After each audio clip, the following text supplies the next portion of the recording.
So here are the side duct boards all worked in. Now these are a little tricky to scribe the supports underneath. I'll give a description of, but there's so many little nips and tucks. It really is a cut and fit type jobs and type of a job. And I had 6/4, 6-inch, in theory, well, inch, it was 5.5 planks of cedar that I planed down to 7/8 thickness. So what I've done won't be the same as what you'll do. Work with what would you have. I've used rough cedar, but I planed it down and put the nicest side up, but you can see the old nail holes. And I will antique this floor and oil it and then get some varnish on it to make it look decent and plug the holes. And I'm just using drywall screws, but I am PLing the strapping the underneath supports onto the planks. So each board will be able to be lifted out. That little nip has to be cut yet. So I'll give a description in the plans how to go about scribing your wood to fit your bottom.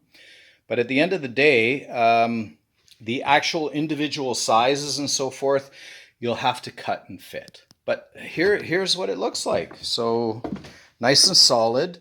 This the back section has 3 crossers and supports, and the front section has 1, and 1 on a diagonal that is fit into the hollow there, just a little beyond, and it has to be tapered slightly for the uphill of the hull to lay flat.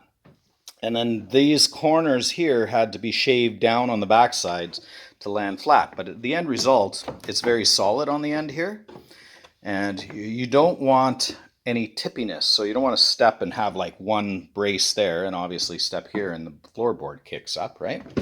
So they're a snug fit, but right now this is just screwed. I haven't glued these.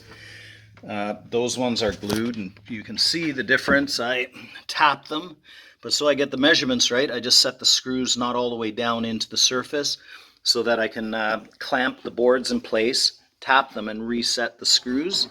But this comes right out. And there you see the underside, how that all looks. And for these pieces, I used whatever, I cut up whatever spare wood I had. These happen to come from pressure treated 6x6s and 4x4s that I cut into 1.25 inch, actually 1 3/8.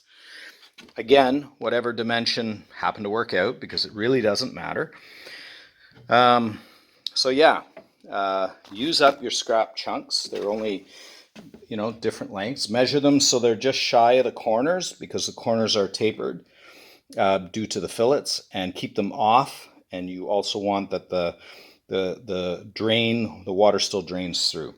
And what's nice is down the road, if ever, these duct boards ever do rot, which it'll take a long time for them to do, you undo your screws, knock them off, use them as a template to make a new one and screw it back on, because the duct boards probably will last a very long time.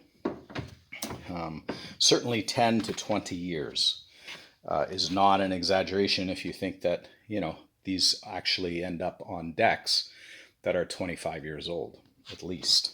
So, okay, wow. So now I have 2 more sides to do. It is a little bit meticulous, so you do have to take your time. I haven't been fussy about lining up all my screws, because, as I say, I'm going to antique it, and I got nail holes, through here anyway. So I just kind of drilled it into position. I actually tried to go through a couple nail holes if it lined up. It did in a couple boards, but yeah, so, and there you go. Cool, eh? Very much liking. And the debate is, do I stain them? I think I'm just going to keep them light. And anyway, what if, right? We'll see what I end up doing. They'll get a sand, but a very rough sand, so that your feet don't slip and slide on them. So they won't be glossy, shiny, slippery. That's not the idea of these. Yeah, that looks really solid. Boom. Boom. Can't wait to get the center one in so I can feel out my seat. Before it was feeling a little high. I'm assuming when I get my seat in place, it's going to feel just right with the spindle, which I'll have to clean up. Okay, yeah. Gotta get going, pick up D.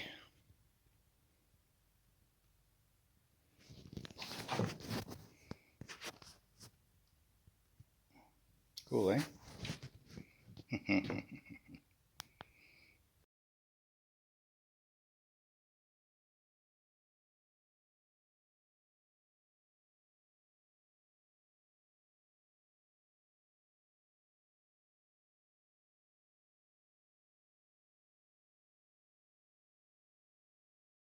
All right, there's one set of duck boards set up.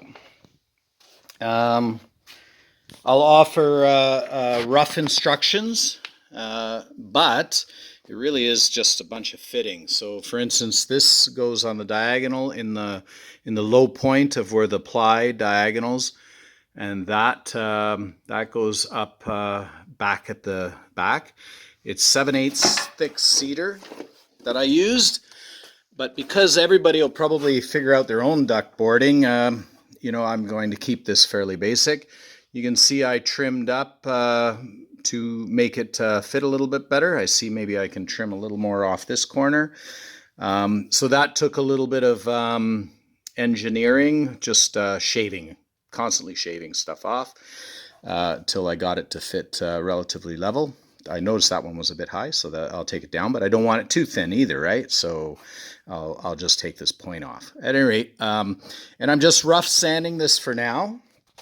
And I set some screws in and glued it with PL Premium. You can just see it beading out there. So, and these were just scrap chunks of exterior posts, pressure treated posts that I used. And I had some short hunks, so I cut them up. It's all about using up what you got. And they were actually lighter than large, than 2x4s were. And I didn't have, well, I got some cedar over there, but not enough to do all of it. I have 4 sets of these duck boards to do. So, all right, there you go.